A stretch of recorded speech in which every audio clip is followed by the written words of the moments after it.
Bismillahirrahmanirrahim. Assalamualaikum warahmatullahi wabarakatuh. Waalaikumsalam Alhamdulillahirabbil warahmatullahi alamin. wabarakatuh. Wassalatu wassalamu ala sayyidil mursalin nabiyina Muhammad wa ala alihi wa ashabihi wa man tabi'ahum bi ihsanin ila yaumiddin. Amma ba'd. Para ikhwan dan akhwat sekalian yang dirahmati oleh Allah Subhanahu wa taala. Alhamdulillah pada kesempatan kali ini kita berjumpa kembali insyaallah dalam rangka menjelaskan terkait dengan hadis Nabi sallallahu alaihi wasallam. Man shoma ramadhana imanan wa ihtisaban ghufira lahu ma taqaddama min dhanbih. Hadis dari Abu Hurairah radhiyallahu taala yang diriwayatkan oleh Imam Bukhari dan juga Imam Muslim. Sebagaimana kita tahu bahwa bulan Ramadan akan segera tiba dan biasanya ketika bulan ini datang kita akan banyak mendengarkan, akan banyak membaca dan akan banyak memperbincangkan hadis Nabi Shallallahu Alaihi Wasallam, yaitu hadis Abu Hurairah yang diriwayatkan oleh Imam Bukhari, Imam Muslim dan yang lainnya.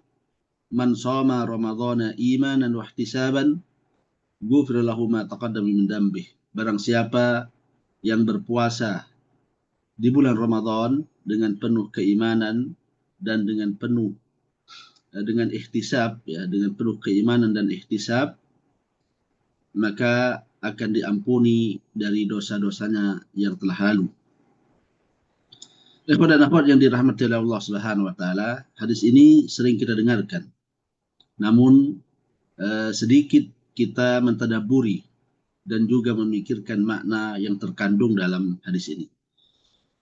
Boleh jadi memikirkan dan membahas hadis ini akan mempengaruhi kualitas puasa kita kepada Allah Subhanahu wa taala.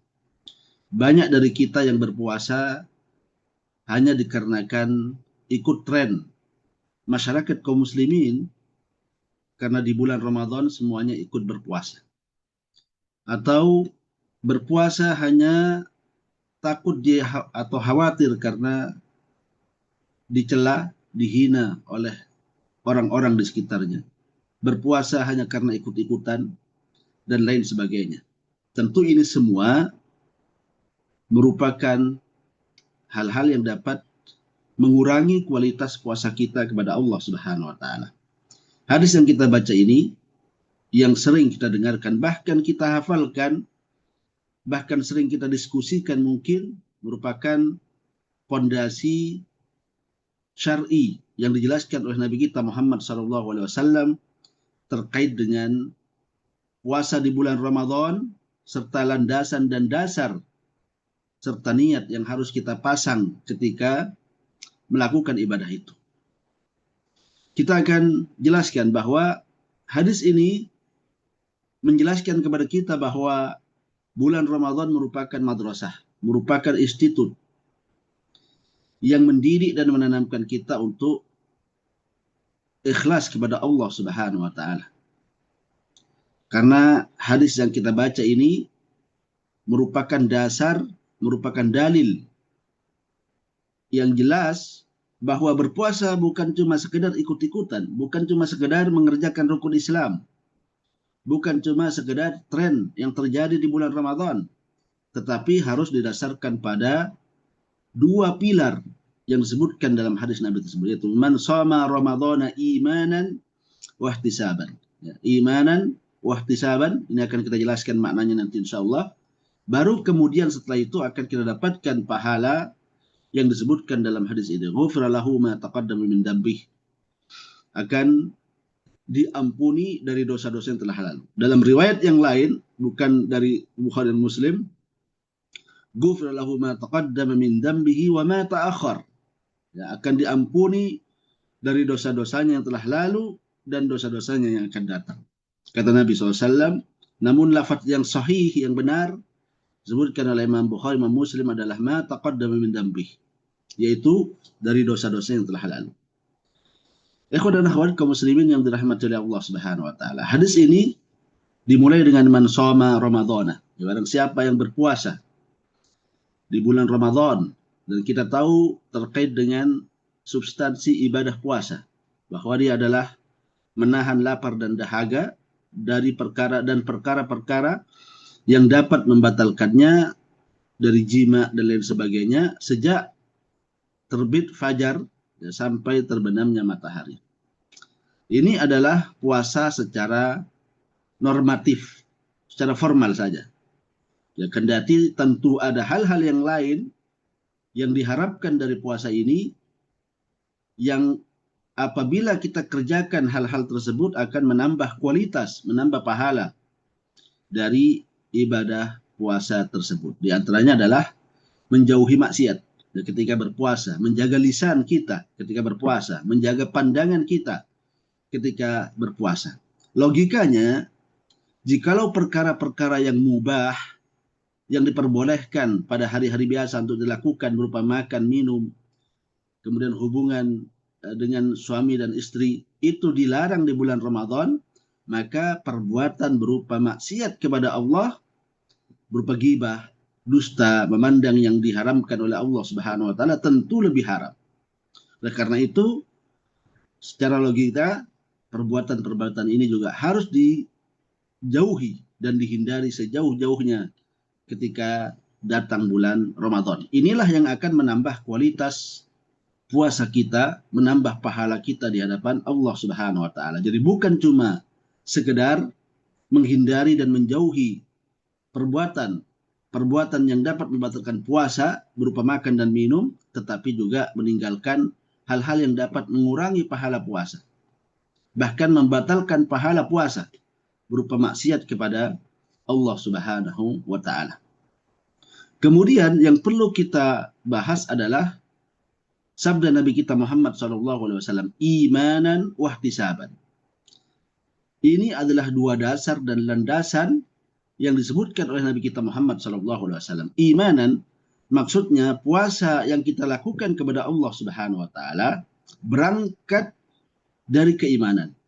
Keimanan kita kepada Allah Subhanahu wa taala berangkat dari keimanan bahwa ibadah puasa adalah syariat yang datang dari Allah Subhanahu wa taala. Meyakini bahwa ibadah puasa itu adalah syariat dan perintah Allah Subhanahu wa taala. Ini disebutkan para ulama kita, di antaranya oleh Ibnu Hubairah dan juga Ibnu Iraqi dalam kitab mereka, bahwa yang dimaksud dengan imanan artinya tasdiqan bi amrihi, yaitu meyakini bahwa ibadah ini merupakan perintah Allah Subhanahu wa taala.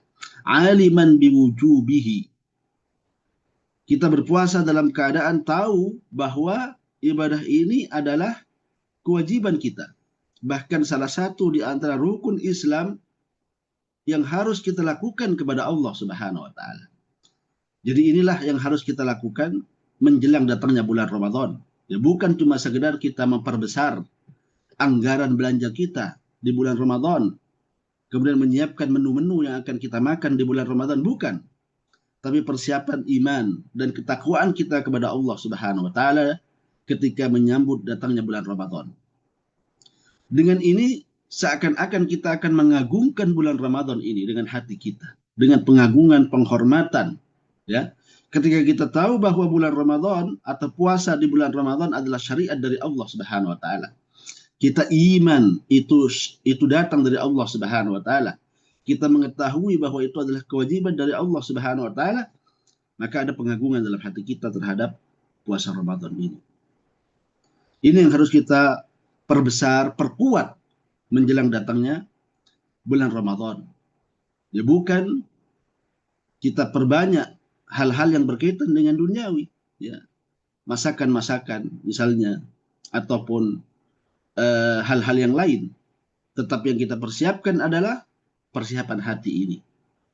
Persiapan hati ini diisi dengan keimanan, dengan ketakwaan, dengan ilmu agama terkait dengan bagaimana kita berpuasa di bulan Ramadan.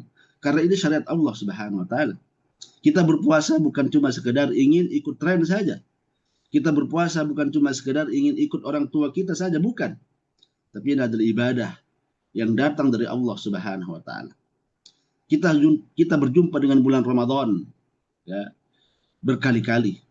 Ada di antara kita yang berjumpa dengan bulan Ramadan 10 kali. Ada yang berjumpa 20 kali. Bahkan kalau usia kita sudah 60 tahun, 70 tahun, kita berjumpa dengan bulan Ramadan sebanyak usia kita. Tapi pernahkah kita kemudian melihat hal ini di belakangnya? Bahwa puasa itu bukan cuma sekedar berpuasa saja secara ikut-ikutan. Tapi di dalamnya ada keimanan. Di dalamnya ada ketakwaan kepada Allah Subhanahu wa taala. Sehingga diharapkan puasa ini kita agungkan, kita hormati. Keluar dari bulan puasa, kita akan menjadi pribadi-pribadi yang pilihan, pribadi yang bertakwa kepada Allah Subhanahu wa taala. Yang terpenting bukan berapa banyak kita berjumpa dengan puasa, bukan. Yang terpenting bukan berapa lama kita ikut, kita mendapatkan bulan Ramadan, bukan. Tetapi sejauh mana bulan Ramadan merubah keimanan kita, merubah ketakwaan kita. Meskipun satu kali kita berjumpa dengan bulan Ramadan, tapi itu merubah kita, menguatkan keimanan kita, menambah ketakwaan kita kepada Allah, maka ini adalah akan menjadi hujjah dan saksi bagi kita di hadapan Allah Subhanahu wa taala. Meskipun kita berjumpa dengan bulan Ramadan 50 kali, 60 kali, tetapi tidak ada kebaikan yang kita dapatkan dari bulan tersebut, tidak bertambah ketakwaan kita dan keimanan kita, maka ini akan menjadi masalah dan tidak akan membawa kebaikan pada diri kita, sebagaimana sabda Nabi kita Muhammad SAW, "Ragima anfur rajul," ya, celaka seseorang itu, adraka Ramadan, berjumpa dengan bulan Ramadan, kemudian bulan Ramadan itu berlalu dan dosa-dosanya belum diampuni oleh Allah Subhanahu wa taala. Kaum muslimin yang dirahmati oleh Allah Subhanahu wa taala. Kemudian yang kedua, Nabi mengatakan bahwa imanan wa ihtisaban.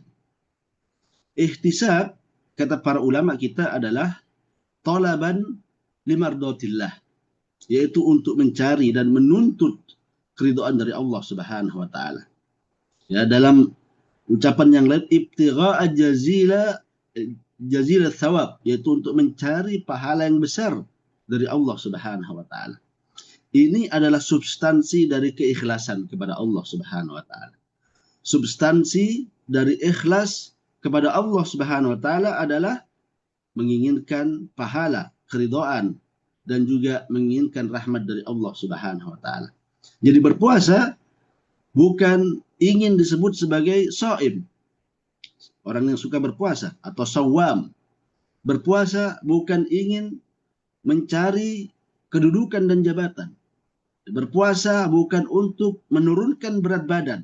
Sekarang banyak interfasting, ya, puasa setengah hari atau lebih, bahkan tujuannya adalah untuk diet, ya. Tujuannya untuk apa? Diet, mengurangi berat badan sehingga jauh dari penyakit-penyakit metabolik dalam tubuh. Tapi kita tidak. Kita berpuasa kepada Allah Subhanahu wa taala.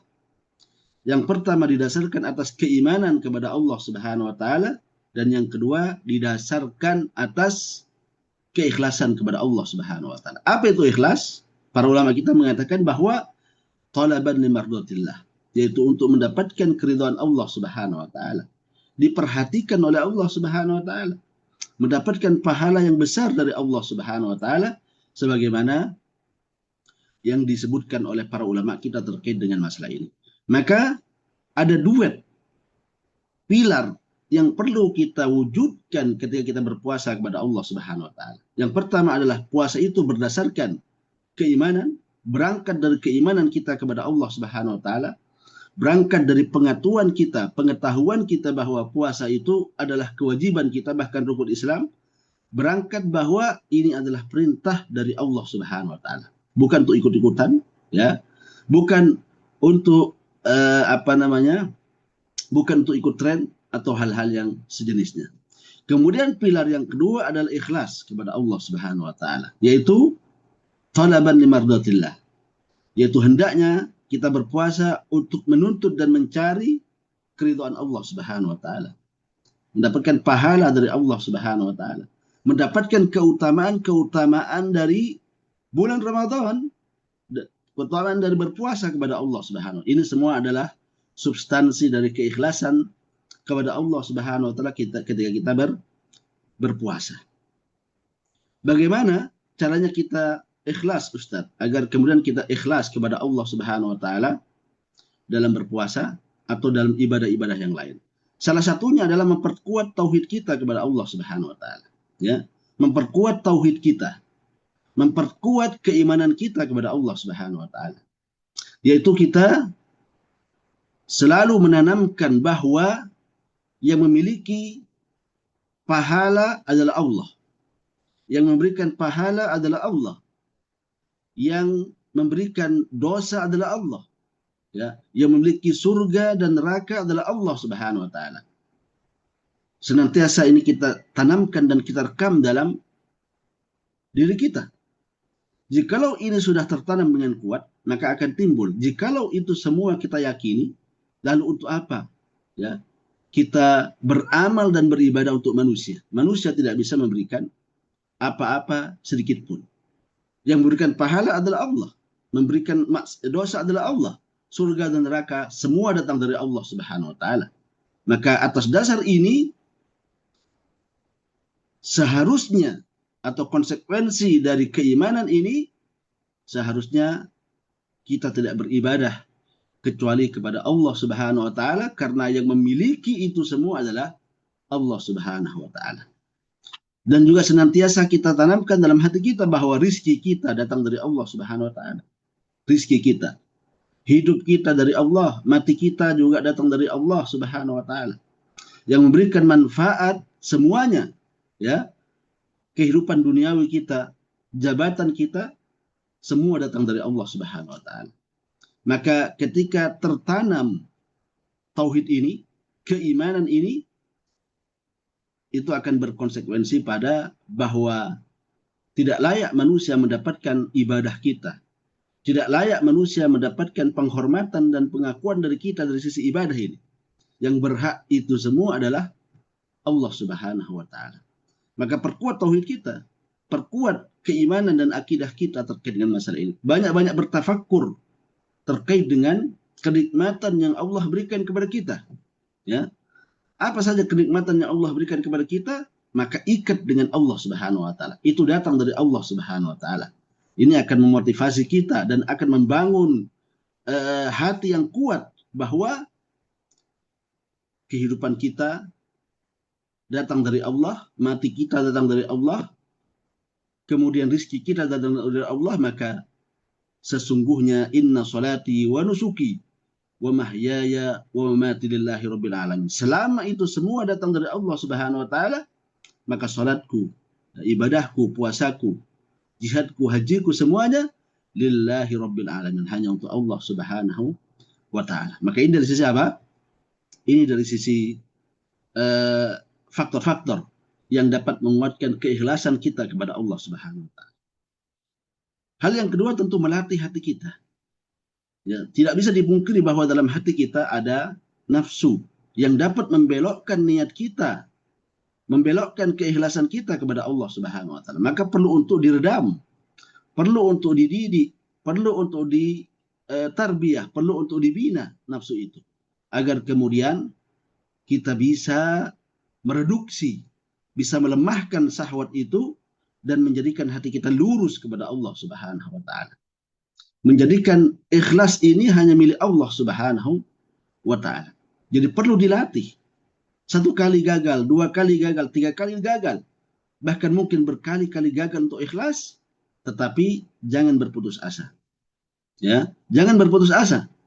Akan ada waktu Allah berikan taufik kepada kita untuk mendapatkan keikhlasan itu. Para ulama kita juga seperti itu. Mereka berjibaku, mereka beristihad, mereka berusaha, ya, untuk ikhlas kepada Allah Subhanahu wa taala, dan akhirnya mereka mendapatkan keikhlasan.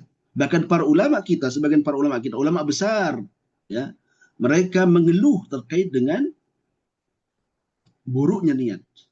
Mereka mengatakan bahwasanya tidak ada perkara yang sulit aku lakukan kecuali apa? Mengikhlaskan ibadah kepada Allah Subhanahu wa taala. Tidak ada perkara yang sulit untuk diatur kecuali hati ini, kata mereka. Li'annahu yataqallab, karena hati itu sering berbolak-balik. Detik ini kita ikhlas kepada Allah, tapi detik berikutnya bisa jadi setan datang kepada kita dan mengganggu kita, sehingga kemudian belok dari niat yang ikhlas kepada niat yang lainnya. Maka jangan berkecil hati. Jikalau mereka para ulama besar, mengeluhkan hal ini, maka tentu kita juga akan mendapatkan hal seperti itu. Namun bukan waktu kita untuk berputus asa, tapi waktu kita untuk melatih diri kita. Waktu kita untuk membiasakan diri kita melakukan keikhlasan kepada Allah Subhanahu wa taala dalam ucapan kita dan perbuatan kita pada seluruh ibadah kita kepada Allah Subhanahu wa taala. Jadi ini imanan wahtisaban. Ini kata Rasulullah sallallahu alaihi wasallam. Kemudian setelah ini datanglah keutamaannya. Datanglah kualitas yang akan kita dapatkan dari, atau datanglah pahala yang kita dapatkan dari ibadah tersebut. Yaitu apa? Ghufira lahu ma taqaddama min dzambih. Maka dia akan diampuni oleh Allah dosa-dosanya, ya, yang telah lalu. Ada riwayat ma ta'akhkhar, tetapi riwayat yang paling benar adalah diampuni dosa-dosanya oleh Allah Subhanahu wa taala yang telah lalu. Para ulama kita bersepakat bahwa yang dimaksud dengan dosa di sini adalah dosa kecil. Dosa-dosa kecil yang kita lakukan kepada Allah Subhanahu wa taala dihapuskan oleh Allah Subhanahu wa taala dengan ibadah puasa yang kita lakukan tersebut. Adapun dosa-dosa besar, mereka bersepakat bahwa dosa-dosa besar wajib untuk dihilangkan atau hanya bisa dihilangkan dengan bertobat kepada Allah Subhanahu wa taala. Bisa dihilangkan dengan bertobat, dengan tunduk, dengan mengakui dosa kita, penyesalan atas dosa kita kepada Allah Subhanahu wa taala. Maka dengan penjelasan ini kita bisa gabungkan berpuasa kepada Allah Subhanahu wa taala, kemudian kita iringi dengan taubat kepada Allah Subhanahu wa taala. Apa yang terjadi? Dosa kecil dihapuskan oleh Allah Subhanahu wa taala dan dosa besar juga berpotensi dihapuskan oleh Allah Subhanahu wa taala. Maka kita menggabungkan dua niat. Niat yang pertama berpuasa kepada Allah Subhanahu wa taala dengan penuh keimanan dan keikhlasan kepadanya.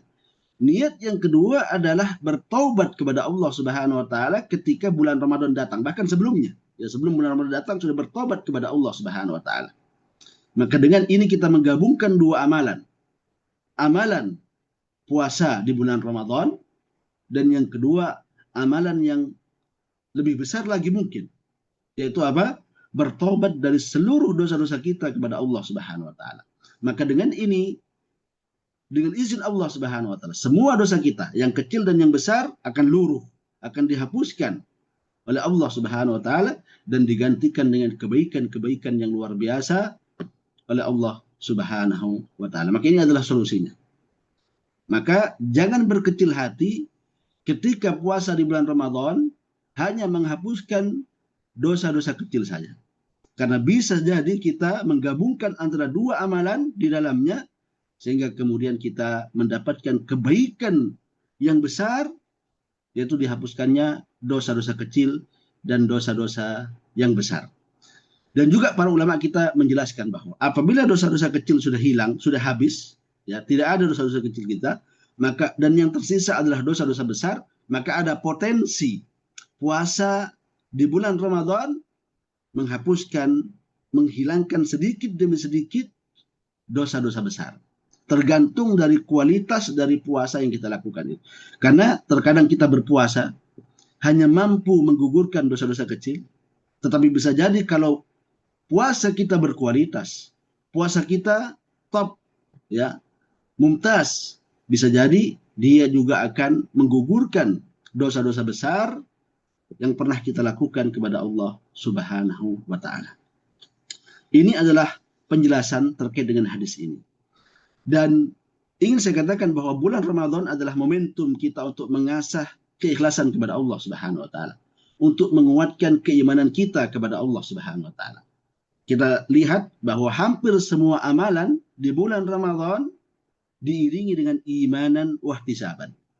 Tadi hadis yang kita bacakan, man shoma ramadhana imanan wahtisaban ghufira lahu ma taqaddama min dzambi.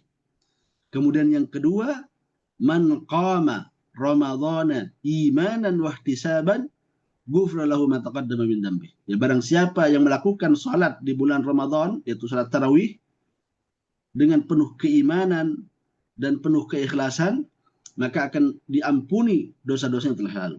Yang ketiga adalah sabda Nabi SAW, man qama lailatal qadri imanan wa ihtisaban ghufira lahu ma taqaddama min dhanbi. Barang siapa yang beribadah di malam Lailatul Qadar dengan penuh keimanan dan penuh keikhlasan, maka akan diampuni dari dosa-dosa yang telah lalu.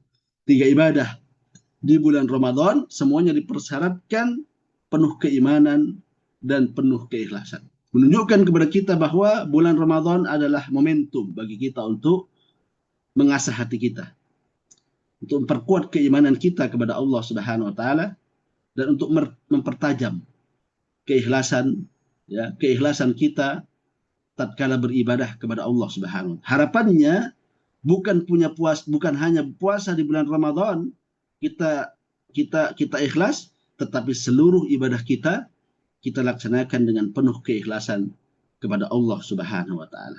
Dan cara ikhlas dipraktikkan dalam puasa di bulan Ramadan. Yang mana ibadah puasa adalah ibadah sirriyah, ibadah rahasia. Ya. Sebagaimana sabda atau firman Allah Subhanahu dalam hadis qudsinya, illa shauma ya fa innahu li wa ana ajzi bihi.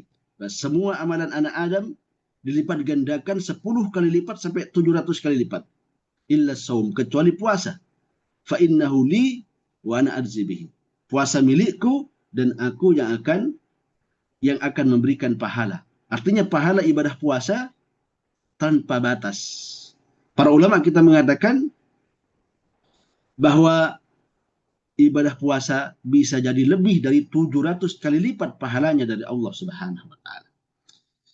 Salah satu di antara kekhususan ibadah puasa, ya, kata para ulama kita, kenapa dia diberikan pahala yang besar? Karena ibadah ini hanya antara dia dengan Allah saja. Tidak ada manusia yang tahu.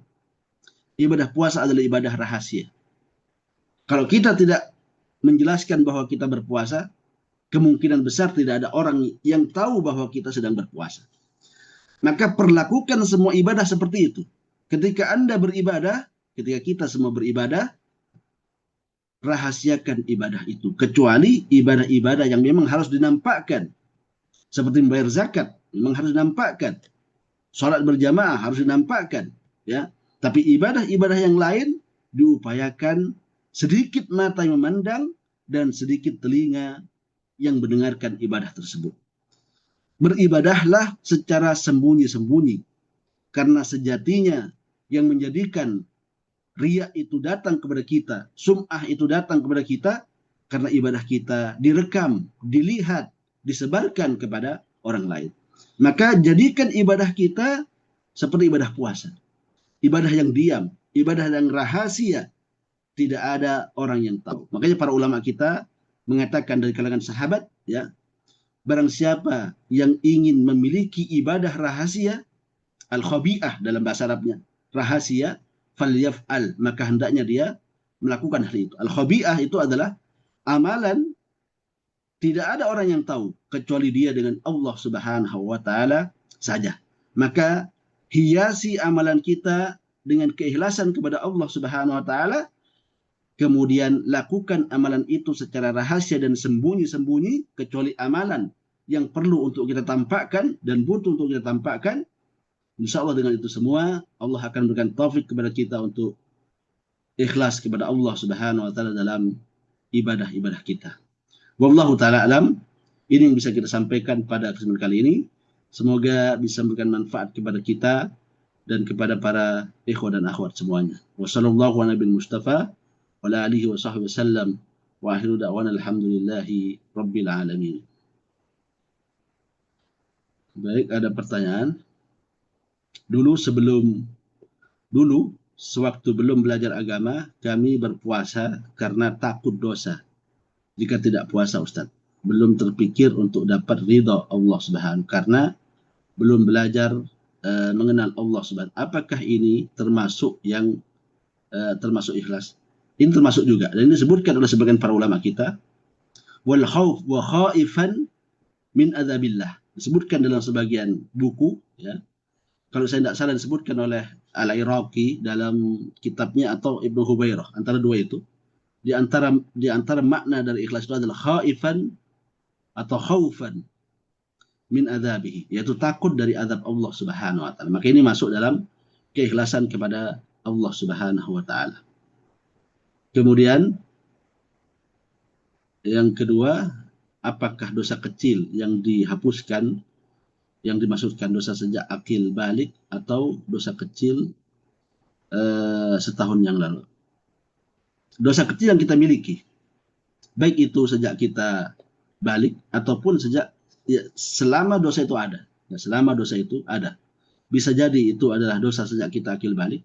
Bisa jadi dia dosa selama 2 tahun ataupun 3 tahun, tergantung dari kualitas puasa kita kepada Allah Subhanahu wa taala. Semakin besar kualitas puasa kita, maka semakin besar cakupan dosa yang dihapuskan oleh Allah Subhanahu wa taala, ya. Dan semakin lemah kualitas puasa kita, maka semakin kecil cakupan dosa yang dihapuskan oleh Allah Subhanahu. Jadi semua tergantung dari kualitas ibadah kita kepada Allah Subhanahu wa taala. Semakin berkualitas, semakin bagus, ya, maka semakin besar pula dosa-dosa dan cakupan dosa yang diampuni oleh Allah Subhanahu wa taala. Dan selain ibadah puasa tentu ada ibadah-ibadah yang lain yang juga keutamaannya menghapuskan dosa-dosa kecil, ya, seperti sholat 5 waktu. Dalam hadis Abu Hurairah juga Rasulullah SAW mengumpamakan sholat 5 waktu dengan sungai. Ara'aita in kana amama babikum nahrun, ya, atau nahron yaktasilu minhu kulla yawmin 5 marrat. Apa pendapatmu jikalau di depan rumahmu itu ada sebuah sungai yang engkau mandi 5 kali dalam sehari? Ayabqa bin darani syai', apakah akan tersisa kotorannya meskipun sedikit? Para sahabat mengatakan, la ya Rasulullah. Tentu tidak. Orang mandi 5 kali sehari, maka akan hilang kotoran-kotorannya, bau-baunya dan semuanya. Maka Nabi mengatakan, kadzalika shalawatul khams. Demikian juga dengan sholat 5 waktu. Akan menghapuskan dosa-dosanya dan menghapuskan kotoran-kotorannya. Jikalau habis dosa-dosanya, habis kotoran-kotorannya, yang tersisa apa? Diangkat derajatnya oleh Allah Subhanahu wa taala. Jadi pahala bukan cuma satu sisi saja. Ada sisi yang lain. Jikalau sudah habis dosa-dosanya, habis kotoran-kotoran pada hatinya, maka bisa jadi yang akan Allah berikan bukan penghapusan dosa, tapi yang lainnya, yaitu diangkat derajatnya oleh Allah Subhanahu wa taala, ya, di hadapan manusia maupun di hadapan Allah Subhanahu wa taala. Kemudian ada wudu. Ya, berwudu juga seperti itu. Ya, barang siapa yang berwudu fa ahsanal wudu, ya, tsumma shalla raka'ataini, kemudian salat 2 rakaat, ya, dan Nabi SAW bahwasanya akan diampuni dosa-dosanya oleh Allah Subhanahu wa taala. Bahkan dalam hadis Utsman, kharajat khatayahu min tahti adfari, bahwa barang siapa yang berwudu fa ahsanal wudu, dengan wudu yang sempurna, kharajat khatayahu, akan keluar dosa-dosanya dari kuku-kukunya.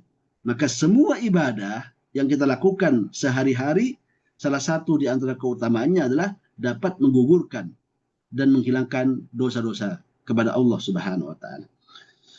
Ya, karena kita manusia yang khata'.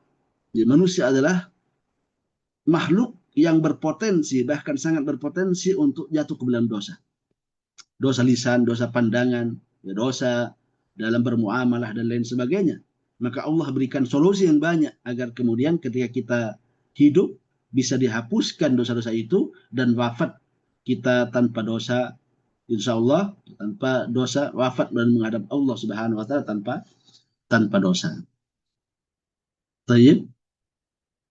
Nampaknya sudah habis ini pertanyaan-pertanyaan. Ada lagi nih.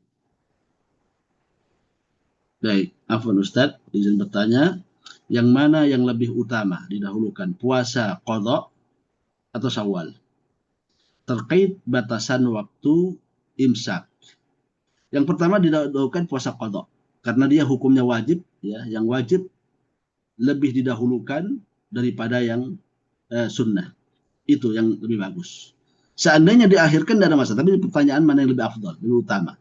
Maka mengutamakan amalan yang wajib, ya, daripada amalan yang sunnah. Kecuali kalau ummahat, ya, dalam keadaan sibuk dan lain sebagainya, khawatir tidak mendapatkan puasa Syawal, maka puasa Syawal mungkin lebih diutamakan karena waktu yang dia miliki sempit, sehingga kemudian didahulukan puasa Syawal, khawatir tidak bisa puasa 1 hari pun. Ini khawatir dekat. Tetapi secara umum secara umum bahwa puasa wajib didahulukan, mengqadha puasa wajib didahulukan dibandingkan dengan puasa sunnah. Dan juga perkataan para ulama kita, ya, bahwa untuk mendapatkan pahala puasa Syawal itu harus menyelesaikan puasa Ramadan dulu. Man shoma Ramadan, ya, tsumma atba'ahu sittan min Syawal. Kata para ulama kita, maksudnya Ramadan seluruh puasa Ramadan. Sebagian yang berpendapat seperti itu, ya. Jadi seluruh puasa Ramadan, maka konsekuensi hukumnya adalah mengqadha puasa Ramadan didahulukan dibandingkan dengan puasa Syawal. Kendati boleh juga diakhirkan, dalilnya adalah Aisyah radhiyallahu taala anha, ibunda kita. Beliau memiliki beberapa hari di bulan Ramadan tidak berpuasa, beliau qadha di bulan Sya'ban, ya. Sebagaimana dalam hadis yang disebutkan dari beliau bahwa saya mengqadha puasa Ramadan di bulan Sya'ban. Dan apakah Aisyah tidak puasa Syawal? Maka sulit kita katakan seperti itu, ya. Kemudian yang kedua terkait batasan waktu imsak. Apakah betul sampai selesai azan subuh? Karena kami pernah mendengar jika kita sementara makan dan azan, batasan yang benar adalah sampai terbit fajar shadiq, yaitu waktu sholat subuh pas. Ketika azan dan kita yakin bahwa itu azannya thiqah, terpercaya, artinya tidak azan sebelum waktunya, maka itulah waktu sholat, sampai batasan terakhir waktu sahur. Dalilnya adalah sabda atau firman Allah Subhanahu wa taala, "Qulu washrabu hatta yatabayyana al-khaytul abyadu min al-khaytul aswadi min al-fajr." Artinya sampai kemudian datang fajar pagi, yaitu khaytul abyad itu adalah fajar datangnya, waktu datangnya siang. Khaytul aswad itu adalah fajar malam. Jadi pertemuan antara siang dan malam. Dan itulah yang disebut dengan fajar shadiq, ya, yang merupakan waktu azan dari sholat subuh, ya. Itu yang paling benar. Jadi kalau kita yakin dengan itu, apalagi sekarang sudah ada beberapa penanggalan yang memiliki kredibilitas yang tinggi, ya, maka kita perlu ikuti itu. Apalagi kalau kita orang awam misalnya, maka yang kita ikuti adalah orang yang lebih tahu, ya, orang yang lebih tahu. Apalagi kalau kita hidup di kota, maka yang menjadi patokan kita yang jelas-jelas saja. Kecuali kita tahu waktu terkait dengan masuknya waktu sholat, misalnya kita tinggal di padang pasir, atau kita tinggal di pesisir misalnya, kita bisa melihat fajar shadiq, kita bisa melihat perputaran matahari dan lain sebagainya, maka ini bisa dijadikan patokan. Ya, untuk waktu terakhir, batasan terakhir untuk bersahur adalah terbitnya fajar shadiq, yang mana itu merupakan datangnya waktu sholat subuh, ya, atau diadzankannya sholat subuh. Mendengar jika sementara makan dan azan berkumandang, maka boleh kita menghabiskan makanan kita sampai setelah selesai azan. Ini hadisnya ada muskilah juga, ya, ada perbincangan di kalangan para ulama kita terkait dengan masalah ini, ya. Sehingga kita kembali kepada yang kita yakini. Kembali kepada yang hak, yang disepakati oleh para ulama kita. Jangan kepada hal-hal yang sifatnya ragu-ragu, ya. Jadi kembali kepada yang disepakati oleh para ulama kita dibandingkan dengan hal-hal yang seperti, bisa jadi fatwa seperti ini fatwa pada konteks khusus, bisa jadi, ya. Dan juga hadisnya memang diperselisihkan, ada perbincangan para ulama kita terkait dengan masalah itu, sehingga kemudian kita ambil yang lebih disepakati, lebih selamat, yaitu berhentinya sampai kemudian waktu fajar menyingsing, fajar shadiq terbit, ya. Ini wallahu alam, nampaknya sudah selesai semua, ya, terkait dengan pertanyaan. Baik, sampai di sini penjelasan kita pada kesempatan kali ini. Kita tutup dengan doa kafaratul majlis. Subhanakallahumma bihamdik, asyhadu an la ilaha illa anta, astaghfiruka wa atubu ilaik. Assalamualaikum warahmatullahi wabarakatuh.